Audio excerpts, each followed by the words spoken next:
So we have an action-packed night for you here. The title of our event tonight is States and Cities in Pursuit of Clean Power, Opportunities and Obstacles to Reaching Their Goal. We have a star-studded cast, excellent visitors in Richard Kauffman from the state of New York.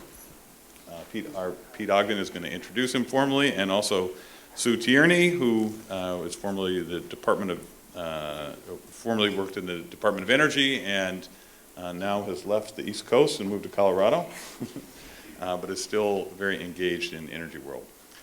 So what we're going to try and do tonight, we're going to kick off with our own Steve Sakala, setting the context, and then talk a little bit about the energy world and climate goals and how they relate in the changed political environment and the roles that city and states are going to play in trying to navigate this new environment. So without further ado, let me just turn it over to Steve, who has some excellent slides and discussion. Thanks.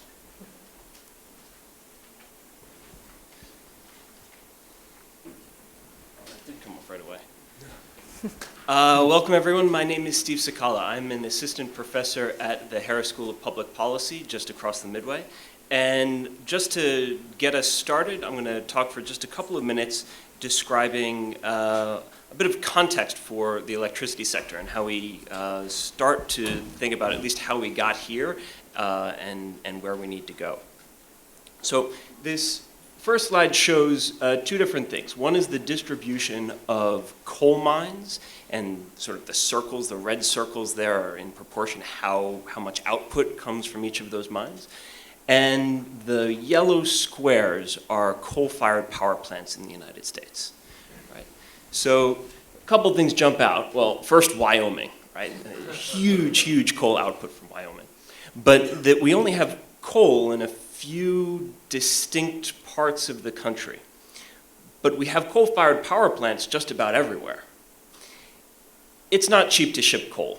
When I started to learn more about the electricity sector, I thought it must have been a mistake. But up to a few years ago, half of rail traffic in the United States was just shipping coal from mines to their power plants, right? Which is absolutely blew my mind, right? It's very expensive. It'll double or triple the price of coal to go from where it's coming out of the ground to ultimately where it gets burned.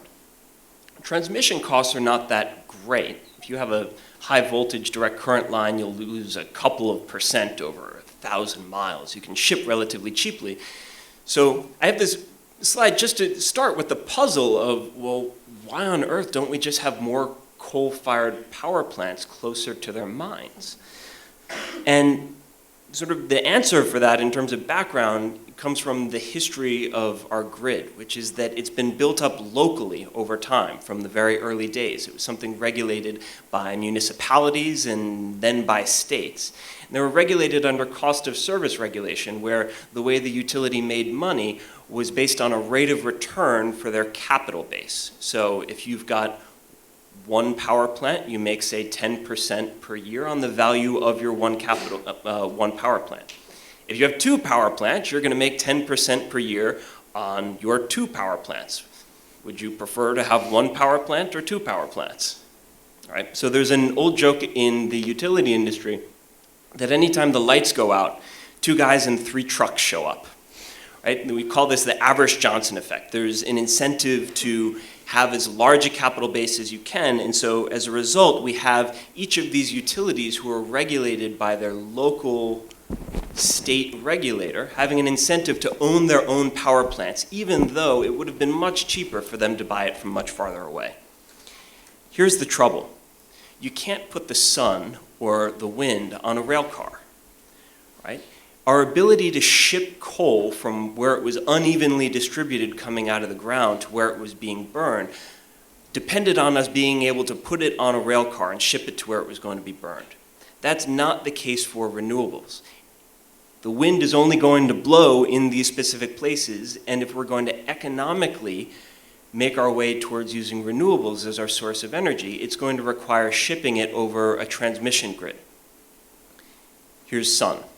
It doesn't really make sense if your concern is renewable generation to spend $1 building solar panels in Maine when that same dollar would purchase you much more electricity if that solar panel were operating in Phoenix, right? But we don't have the grid to do that.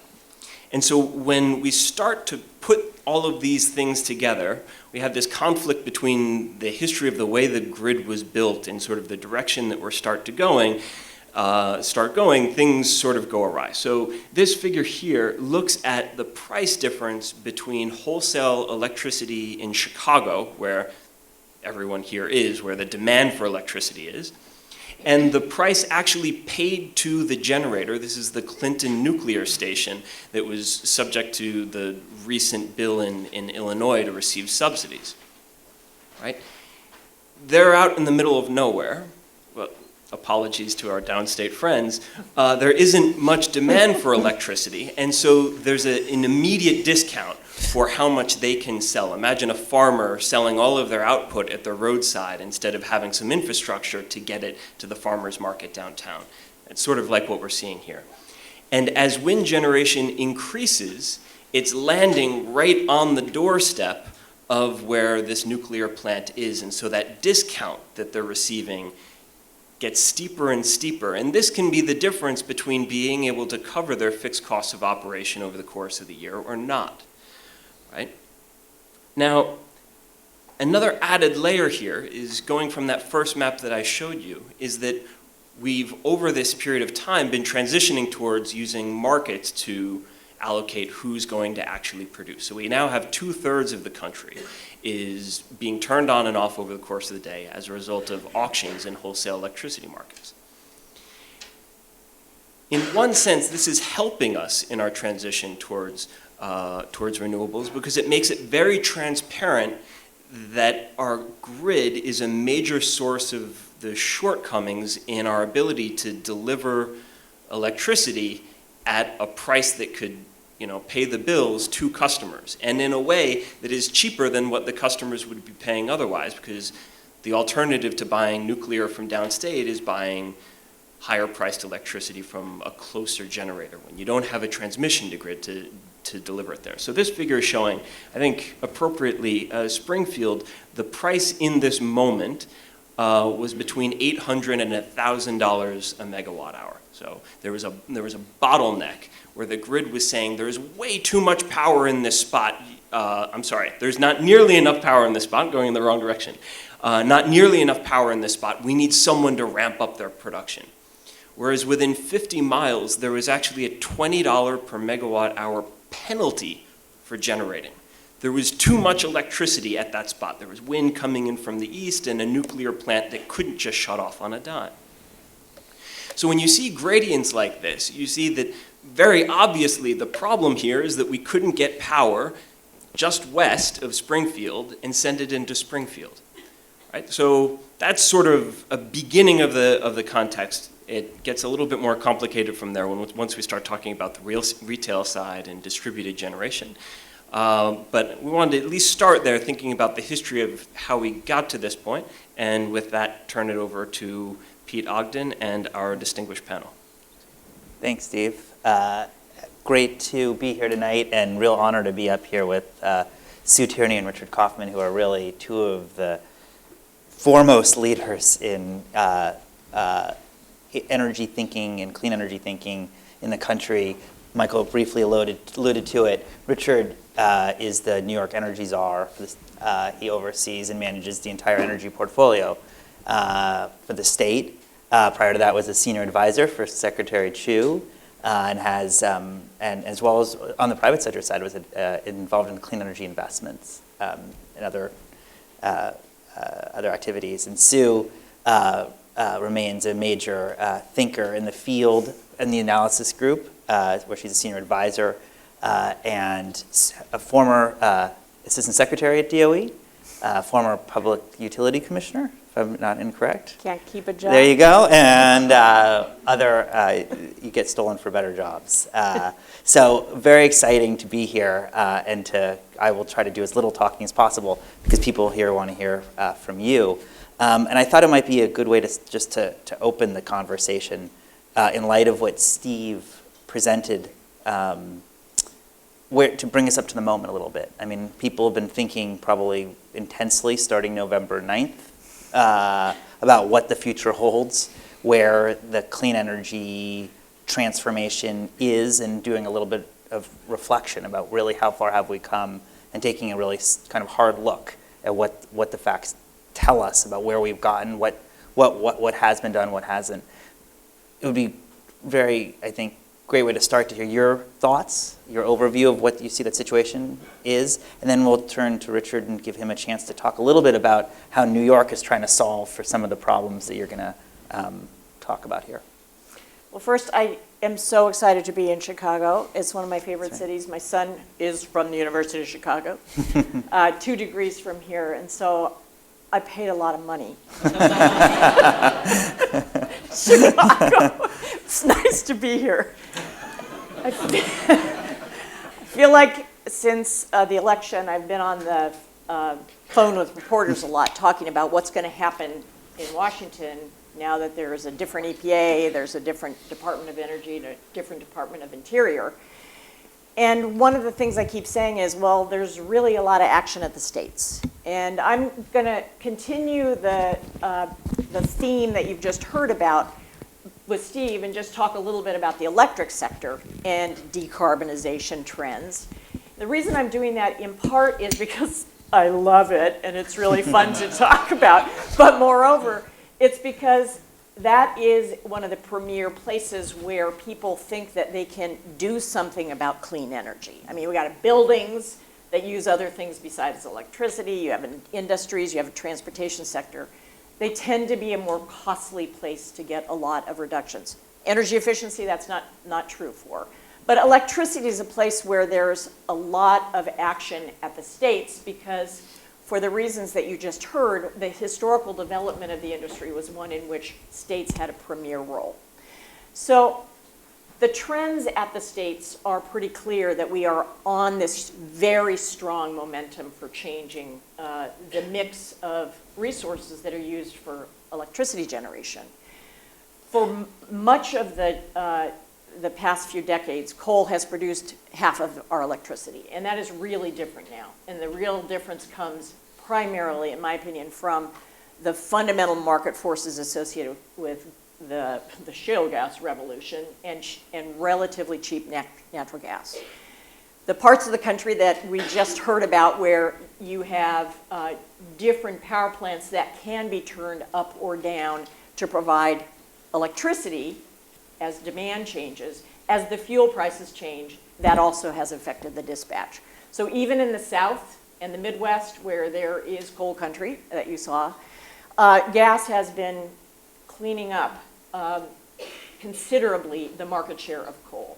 I should have started by saying that one of the fundamental things going on in the electric sector is flat demand. And that's in part because of considerable investments in energy efficiency, because it's good business, because the states have been pushing that. Appliance standards have been implemented by the Department of Energy that, oh yes, and the economy tanked. And then a lot of things contributed to having electricity demand be relatively flat.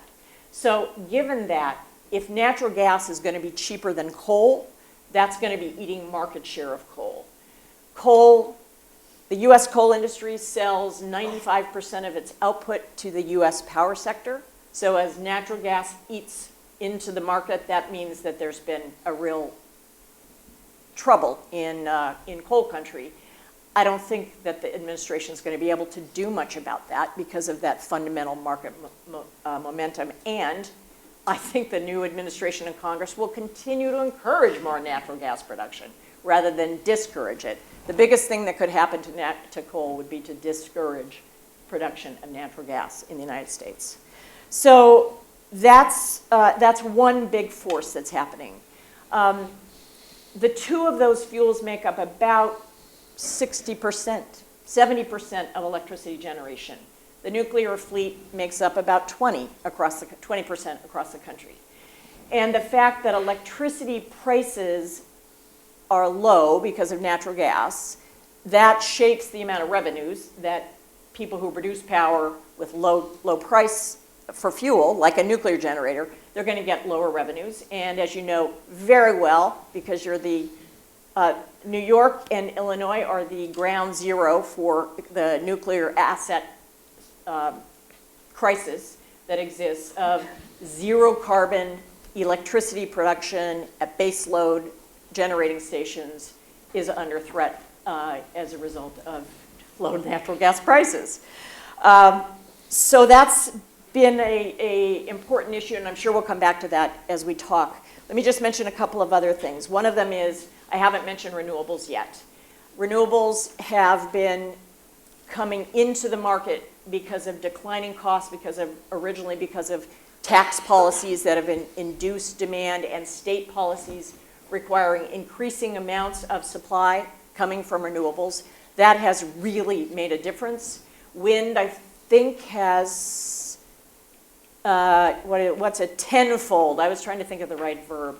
A tenfold increase in renewables in the past decade, of wind, and I think it's a 40-fold increase in solar, but both those of us had tiny bases a decade ago. So those are huge increases, declining costs, but they still represent about 5 to 8% of the total supply of power, and the rest is hydro.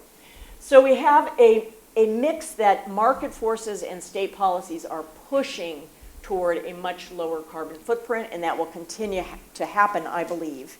And then finally, the piece I haven't mentioned yet is that customers are driving this. You think about the big corporations, a lot of the high-tech firms, the big manufacturing firms are signing long-term contracts with renewables because they want price stability. Of course, they want a brand that is clean, but they also want price stability and an electricity supply whose prices are not tied to fossil fuel markets. So lots of changes, and there's not much that what I just said is going to be driven by Washington. There's some really perverse things that could happen, and I'll be happy to answer questions about my perverse list. But for the most part, I think we're going to see a lot of continued momentum. Not fast enough for what we need to decarbonize the fleet, but it's moving. Thanks. And when I was doing a little research for this, I learned that the first commercial grid was actually in Lower Manhattan. Thomas Edison oversaw. I don't know how directly involved he was in the construction, but so it makes sense in a way that we're now, the New York here is on the sort of the frontier 130 years later of trying to use the grid in a way that would potentially be a model maybe for other states. I'd love to hear your thoughts on that. But first of all, to just hear generally what is the project that you're overseeing in New York? So the origin of our change in energy policy, which is called REV, Reforming the Energy Vision, had nothing to do with the federal government. And nothing forward is going to have much to do with the federal government. It really started a little over 4 years ago with Hurricane Sandy. And it wasn't just Sandy, it's Lee and Irene. So the state of New York had been buffeted by storms, and our governor, Governor Cuomo, is the kind of person that when there's a storm, he goes out and he's with people, and he was with many cold and wet and miserable people. The utility industry talks about how reliable it is, whatever, 99.6, but takes out storms. So the system is very resilient until it's not, and then it's not resilient at all. And so the governor was said at that time that the utility industry was really a vinyl record in the age of the iPad. And he was talking initially about resilience, but he's also talking about some of the things that Sue talked about. You have the cost of this old system, because New York was one of the first systems. The cost of that, maintaining that grid that Steve talked about, continues to go up. So the cost of generation, because natural gas has gone down, but everything from then on to deliver that power from power plants through the distribution system continues to go up, sort of like tuition at some well-known institutions, right? So it means that so the costs of the traditional way of producing and distributing power continue to go up, while the cost of distributed solutions, solar, wind, and other things, continue to decline. And that also leads to inequity, and the governor was aware of inequities, that those customers that are able to take advantage of distributed solutions were doing so, leaving the risk of and the cost of the system with everybody else. So if you want to think about what's happened to the wireline phone business and imagine what the future of the electric system would be, you could see kind of what that future looks like. Also, in terms of costs, you have 1 million New Yorkers already having difficulty paying their electricity bills. So not sustainable there either. Then when we think about the not responsive to customer needs, individual, community, and corporates, they want something different, not responsive. And then in addition, the way we're supporting renewables, we don't have enough money. States are really strapped to charge customers more and more money for increases in renewable portfolio standards. We can't add to the problem of increased costs. So none of this was sustainable. And so that's why the governor called me. I was working for Steve Chu, and he said, come to New York, we've got to take a look at this problem and look at it and really fundamentally change. And so to go to Steve's point, we've got this grid, the grid of Tesla and Westinghouse. It is, in IT terms, the mainframe. The electrons flow in one direction. And that's not that grid was never designed for renewables. It was never designed for distributed generation. But what we've been doing is we've been bolting onto this system these different kind of resources onto a physical infrastructure that was never intended for it. And in addition, we've been, in a sense, bolting policies onto a policy regime that was also not designed, because the historical policy regime is to keep building that old grid over and over and over again. And that's the reason why we're not building the grid of tomorrow, which is a hybrid grid, which would have still large power plants and long-distance transmission, but would have distributed nodes, and electrons would flow more than one direction, and supply and demand would be dynamic. That's kind of the way the IT system is today. That's the kind of grid we're supposed to have. And yes, there are technical challenges, certainly, but the fundamental reason why we're not building that grid is because of policy. So really what REV aims to do is to change the policies to drive capital to build this grid of tomorrow, as opposed to just rebuilding the grid of yesterday. So can I just say a couple more things? Yeah, please. Okay, so Steve's point is really profound. It is so profound, this issue of the Average-Johnson effect. And I remember that from graduate school myself. You know, utilities, this cost of service, paying utilities for they get the sort of monopoly contract, provide universal service, and and utilities get compensated through rates for the cost of service plus a return on their capital. So yes, you'd expect utilities to be capital inefficient. So what does capital inefficient mean? Let's give you a number in New York State. It means the average capacity utilization of the system is 54%. And that number is going lower. So it's built for the hottest few hours of the year, but we're paying for all that capital all year long. Okay? There is no other, if you think about, in the last 35 years, capital-intensive industries, in order to compete globally, have had to adopt changes in business model, adopt new technology, and have had changes in financial incentives to survive. And in fact, utility industry has been protected by regulation. And in a sense, it's the world the other way around through the telescope. Because where other industries have had to be capital efficient and disciplined about costs, utilities are able to be compensated only on the basis of capital that they deploy, and they're able to pass along their costs to customers. So it has profound implications, because not only is it really expensive, if you think, and this isn't the fault of the utility industry, they're supposed to do what they're supposed to do based upon how they're regulated. But if you think about, given a choice between investing in a pole, which lasts 50 years, it's a ridiculous choice, or a piece of software, the utility is going to pick the pole because the software may not be capital at all. There's no profit opportunity.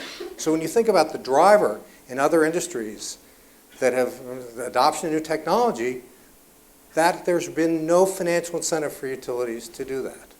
If you think about distributed solutions can really make the system much more efficient. Think about pairing renewables with demand activities.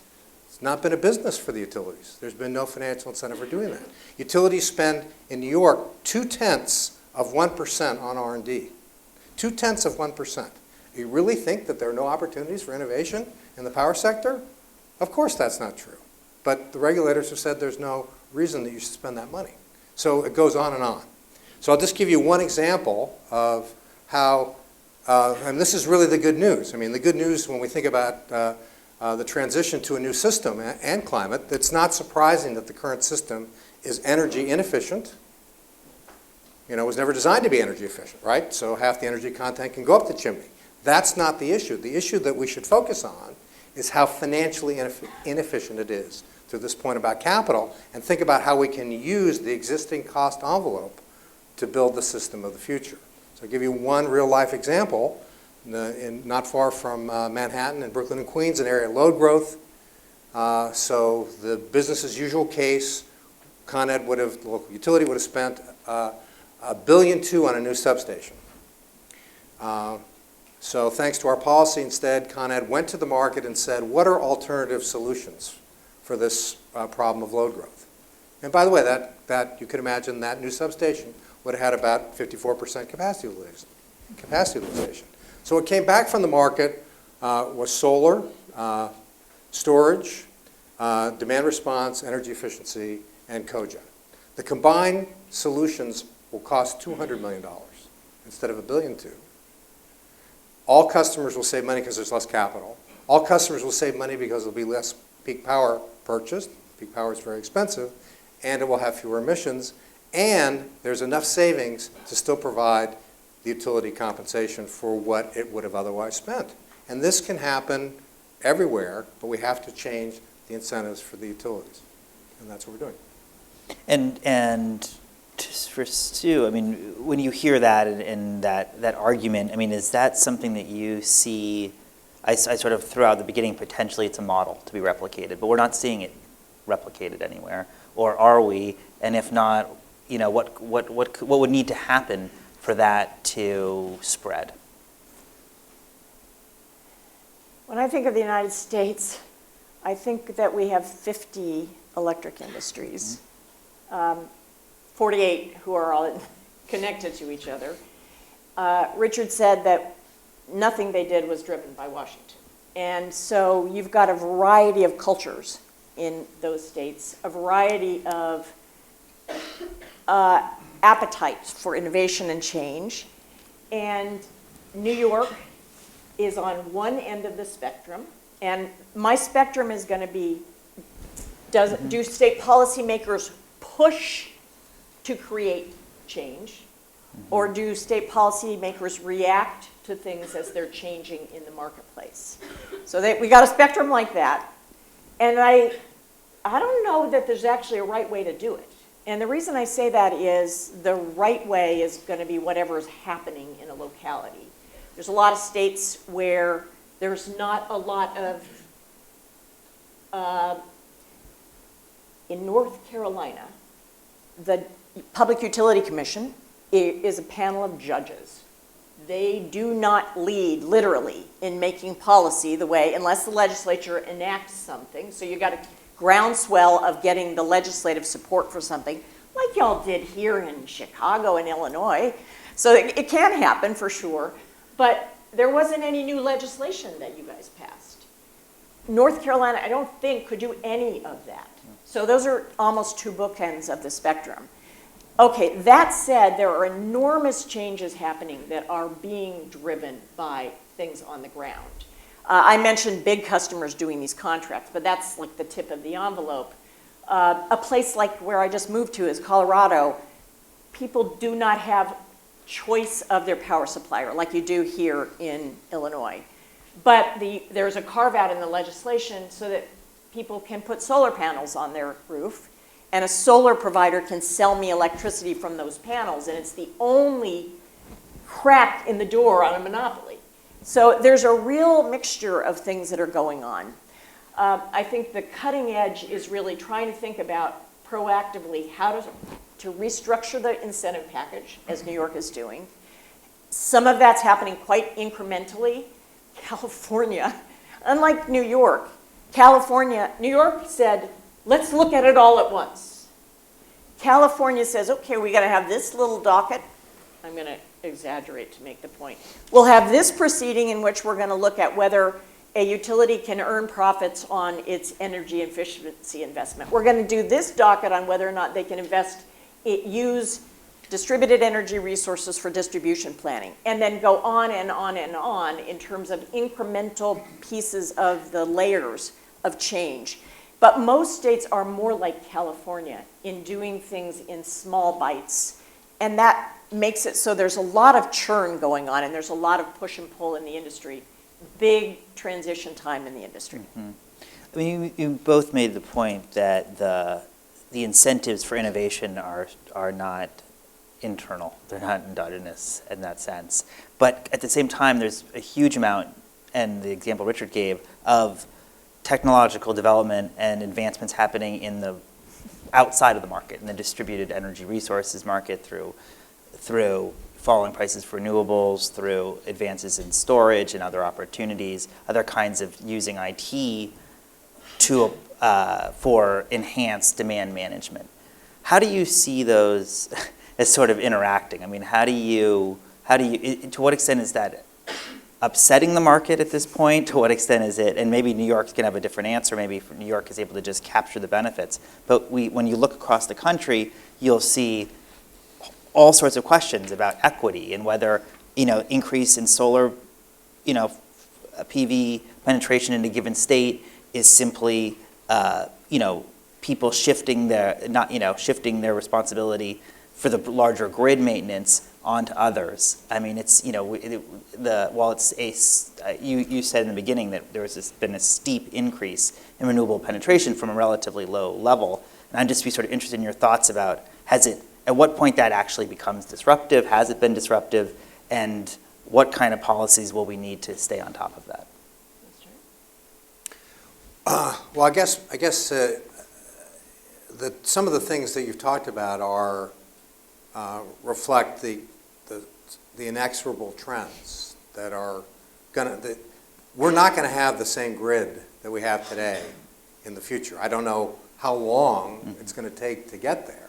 I don't know, because of time, what the climate damage is going to be. I don't know how much stranded assets are going to that are going to be burdened in terms of the economy. I don't know in terms of the economic cost in terms of the United States, in terms of economic competitiveness, not only because of higher costs, but the migration of innovation to other markets that embrace these changes sooner. These are the inequities that are going to come as a result, because those people that can afford these different solutions will take advantage of it.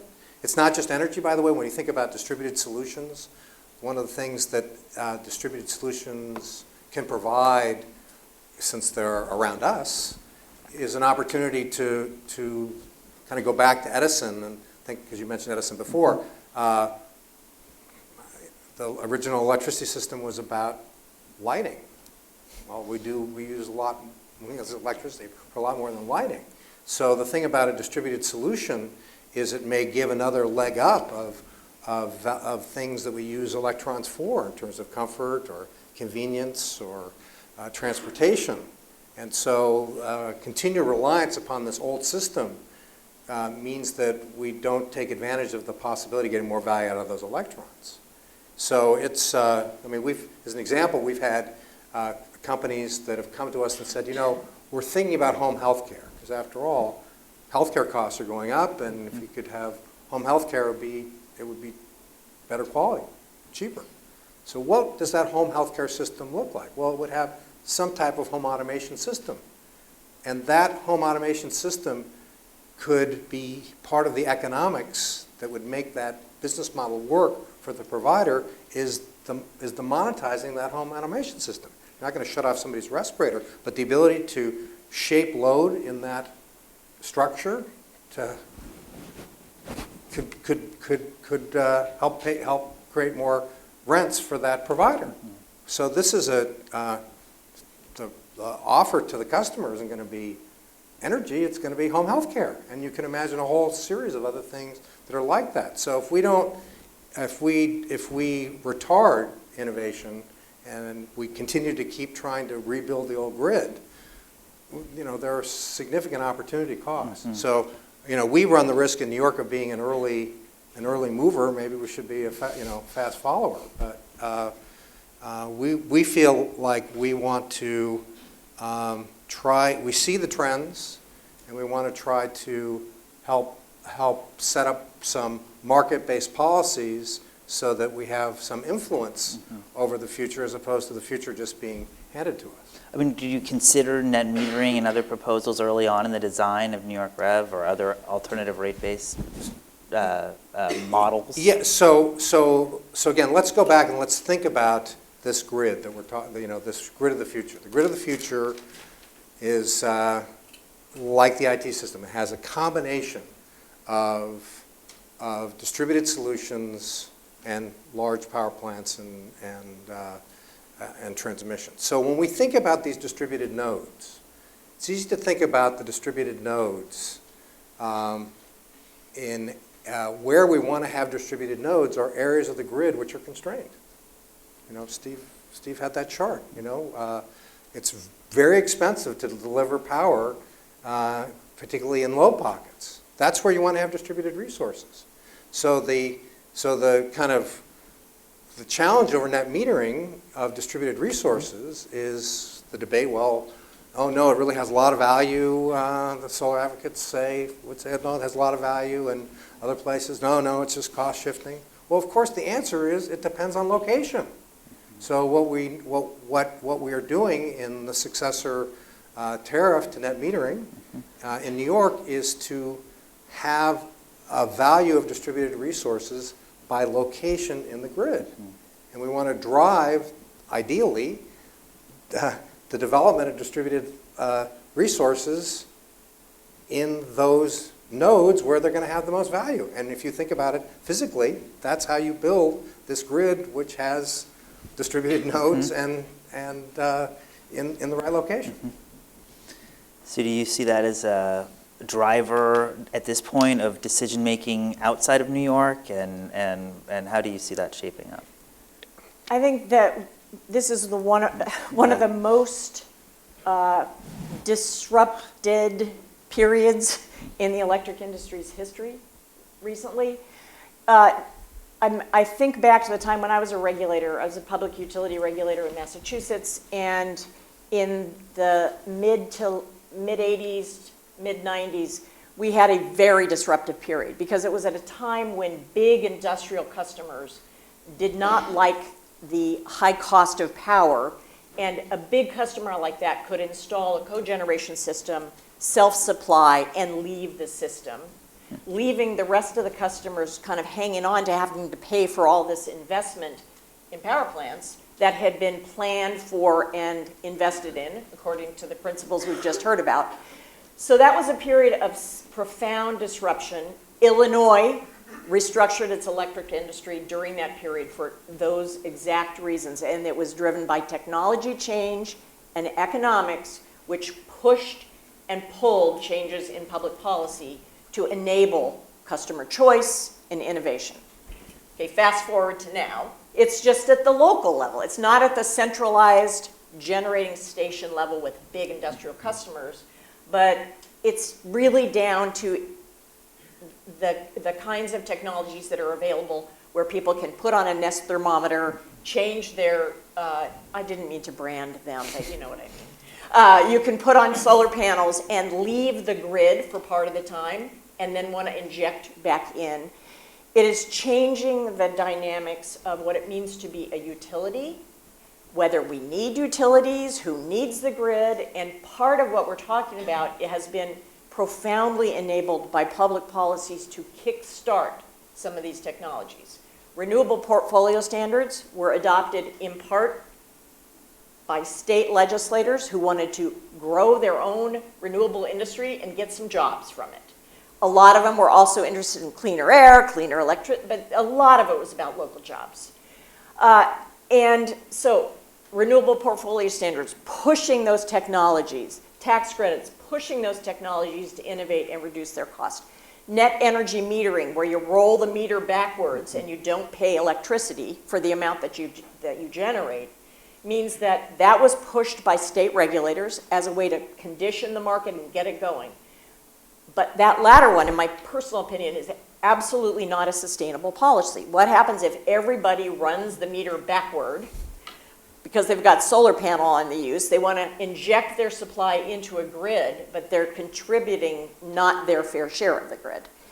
So clearly, Richard talked about equity issues. How are we looking about who's paying for what? But for me, it raises a real issue about how we structure a politically acceptable, economically well-designed, and effective policy to sustain a grid. Richard talked about the old system and how we are hanging new pieces of widgets on it. I don't think we're actually going to dismantle the old system. The old system's going to be there. It's going to be much smarter with electronics and a variety of things. It's going to operate in two ways, but those power lines are not coming down and being replaced by other ones. They are still going to keep operating. So we have this system which really was built on old principles. It's under high disruptive, high pressure, and it is just massive debates going on around the country about whether and I know it's happened here in Illinois in your most recent legislation about who should be able to invest what, how are we going to make sure that we actually have a resilient, reliable grid that everybody can hang their pieces onto it. So I think it is really a challenging time for the industry. Mm-hmm. Could I just add to some of the things that Sue said, because so we talk about net metering and the inequities, possible inequities.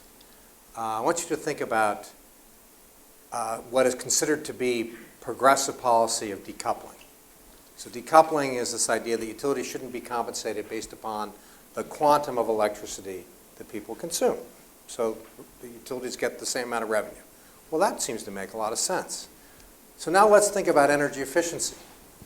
So Sue decides she's going to put in new windows and insulation. Great. So utility is going to make the same amount of money.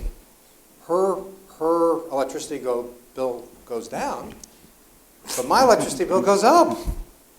So if we're trying to incent energy efficiency, this is a crazy policy, because the last person is going to wind up paying for everything. And so the challenge here is who pays the cost of the system? What's the fair allocation? So you say, well, maybe what we should do is, because we determine the cost of the system in most places volumetrically. So you say, well, that's crazy. The system is there. It's not, there's no low growth, so why should we allocate it volumetrically? Let's just charge everybody for the equivalent of a Dalton. Well, you try to do that, you're going to have a lot of the economists and saying, well, this is not giving an appropriate price signal to people because there's no now financial incentive for energy efficiency if everybody has more of a fixed portion of their bill. So that's challenging. When we talk about these value by location, well, that's actually, real estate, sure, we pay for real estate depending on location, but electricity? No. We pay electricity by service territory. Like peanut butter. Right. So you can live across the street from a different utility company and pay a different rate for your electricity. If you live in Westchester County, some parts of Westchester County, you're paying very high electricity rates because you're having to pay the cost of what it is to provide service in New York City. Across the street, it's much lower. So you say, okay, well, we'll change that. We'll just charge the people that live in New York City more money for their, they don't pay enough for stuff. Right? So these are very, very, very challenging, decisions to make. And of course, what's happening is the disruptors, where they can, they don't have an obligation to serve. They don't have the same public policy problems that people in government are trying to solve. So they want to just pick off the most profitable customers. So it's a real race of whether policy innovation is going to keep up with technology. And you could be pretty cynical about what you think that outcome is going to be. Mm-hmm. And if you're trying to capture, I'd be interested in your thoughts, both of your thoughts. I mean, you've talked a little bit about when trying to figure out how to really capture the value to the broader public of distributed energy resources, one thing you look at is location, clearly, right? I mean, because there's no strategic plan that says that, people just put these solar panels on the roof and they could be anywhere and they're not being strategically deployed. But the value of DER across the system it's going to vary on the power generation side, to the transmission side, to the distribution side.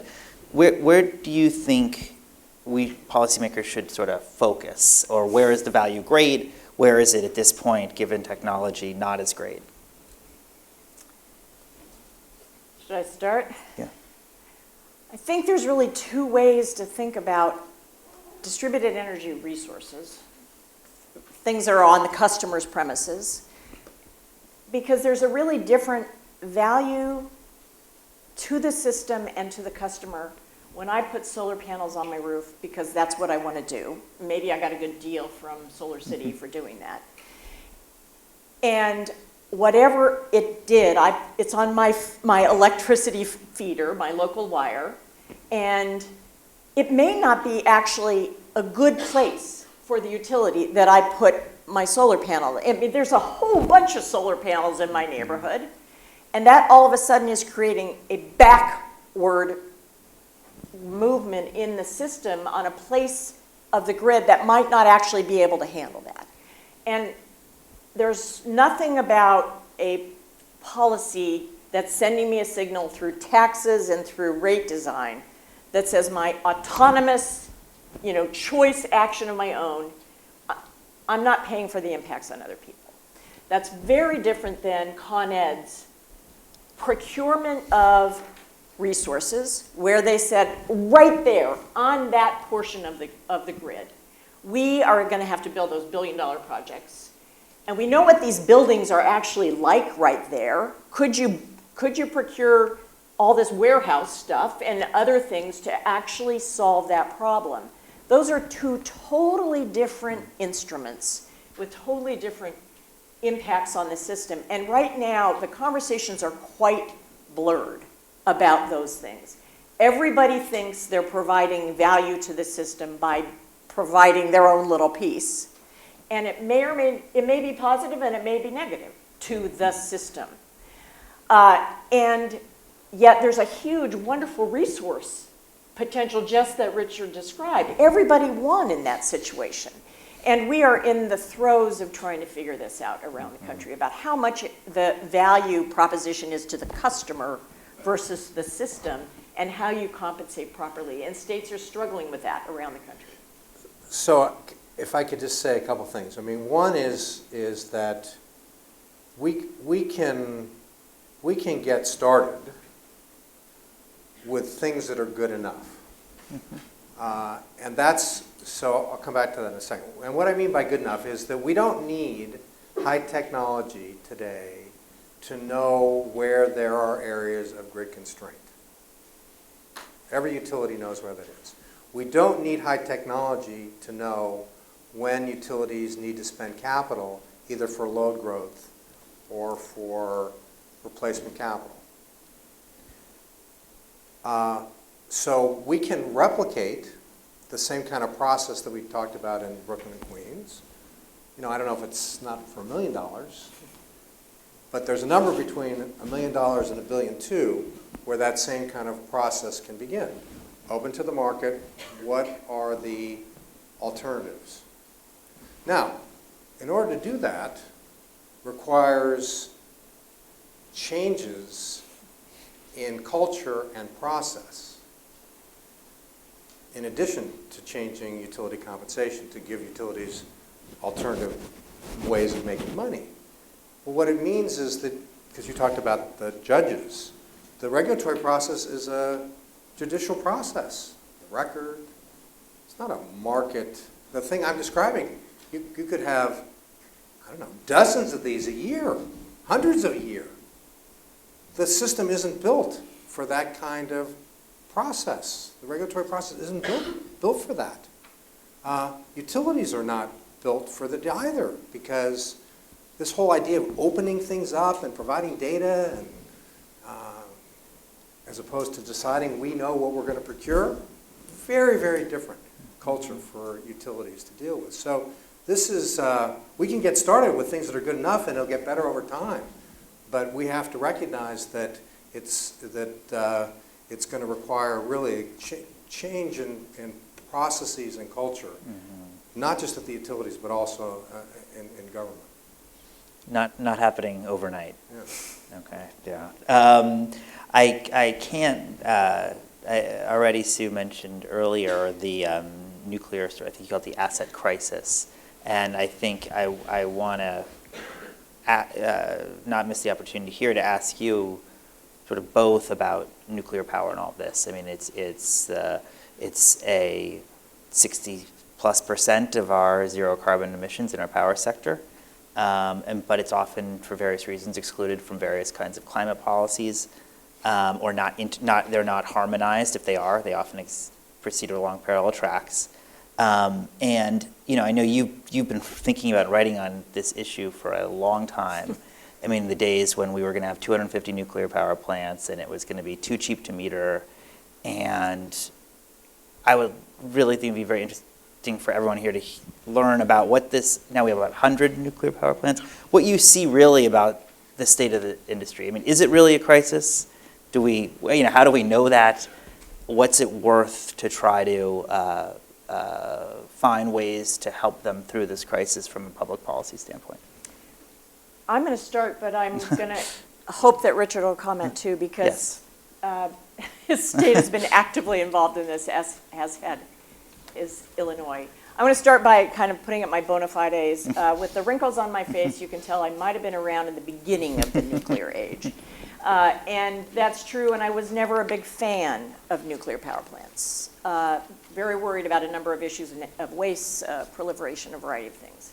I have very much changed my point of view, and that's completely driven by carbon dioxide emissions and greenhouse gases. So I just put that out there. I do have a point of view about what is happening to the fate of plants that are providing so much of our current supply at relatively low cost. These are existing operating reactors. And were they all to shut down tomorrow, we would be in really problematic time for making the transitions we're talking about. So that's kind of my premise of starting out. 100 reactors around the country, about a half of them, let's say, are in markets like Illinois and New York, where these are owned by companies that are not enjoying having their investment in rate base. These are so-called competitive nuclear plants, and they have to go into the markets and either get their revenues and operate or not. There's been, in the rest of the country, these are the opposite, which is the utility company owns them. They do earn a return on the capital that's been invested, as Richard was describing in that model. The crisis, for the most part, for the existing asset base of nuclear reactors is in those markets where gas prices are driving electricity prices and driving down the revenues of the nuclear plants. And for the most part, small nuclear reactors, single station, relatively small ones, are having a hard time covering the cost of overhead of operating those plants. And that's been the case in upstate New York. That's been the case in Vermont, in Massachusetts. Okay, but that's really different than California. California has one big nuclear reactor, Diablo Canyon. It's in rate base, and its owners, Pacific Gas and Electric, have decided they will not relicense the plant at the end of its license. So what's happened there? California has a really steep carbon reduction trajectory. There is a lot of good paying jobs at Diablo Canyon, just like upstate New York. I mean, it's some ways it's similar. Well, what's happened in California is, as California's electricity system is bringing on so much solar power during the middle of the day, you can't back down a nuclear reactor and follow the load. So you got all this oversupply. And so it's a problem. They have to curtail the solar power. That's making people really annoyed. Plus, customer groups can leave the utility. And so looking ahead, that company says, you know, this is not a sustainable thing. We've got to figure out how to have a graceful withdrawal. And in that case, they negotiated a package of renewables and efficiency above and beyond other things as again, a way to feather out Diablo Canyon. In New England, when Vermont Yankee shut down, a really small plant shut down. Greenhouse gas emissions went up, electricity prices went up. I just presented to the Connecticut legislature that if Millstone 2 reactors go down, $6 billion payments will be made in higher electricity rates if that shuts down, and 10% more greenhouse gas emissions. So it is really a challenging problem for the affordability of power. You heard Richard talk about affordability of power is a really important driver, and this transition that needs to happen urgently will be backsliding if the existing nukes go away. And I realize this is really personal in Illinois because there's been a solution of this to provide a way to compensate the owner of generators of a nuclear plant for the zero carbon supply attribute. And that's a drum roll for Richard. How's that? That's good. Thank you. So, as Sue said, there are some nuclear plants that are in the rate base, so they'll probably be okay. And then there are these other plants that are in what are called merchant markets, competitive markets. So New York is one of the states that has competitive markets. And we believe in competitive markets. We believe, you know, in terms of, and it's important not just in terms of these large power plants, because we think that it leads to operators having to be more efficient.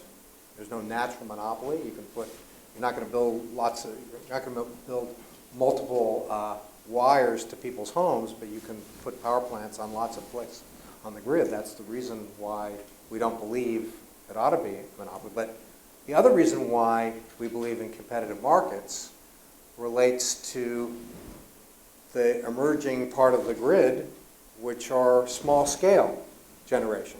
We don't want the utilities to be in those. We don't want utilities to own generation in this innovative part of the market because we think there needs to be more innovation. So we're committed to competitive markets. So the challenge is wholesale markets. Those rules are governed by the federal government. And those markets are not achieving probably what we want to achieve because there's no value for fuel diversity. So there's no value for carbon. So it means we're headed down a path in wholesale markets for one source of fuel, which is natural gas. There's no value for the fact that nuclear plants have on-site storage. What happens if there's a pipeline interruption? You know, the great thing about nuclear power plant, the power's there. No value for that in wholesale markets. So what we've had to do is, absent the leadership from the federal government, we've had to use state authorities that we have for the environment, not for economic development per se. It's to pay the social cost of carbon in the form of zero emission credits that customers are going to have to pay for, and that social cost of carbon will provide enough value to the operators so that they have agreed to stay open. And that's, so we think that it's, because we know, it's not theoretical, these plants, we had one plant upstate that was going to shut down beginning this month. It wasn't some distant point in the future. We're going to have nuclear power plants shutting down this month. And we know from Germany that the effect would have been an immediate increase in fossil fuel emissions. In fact, mothball coal plants were going to come online to replace that power. Just not acceptable.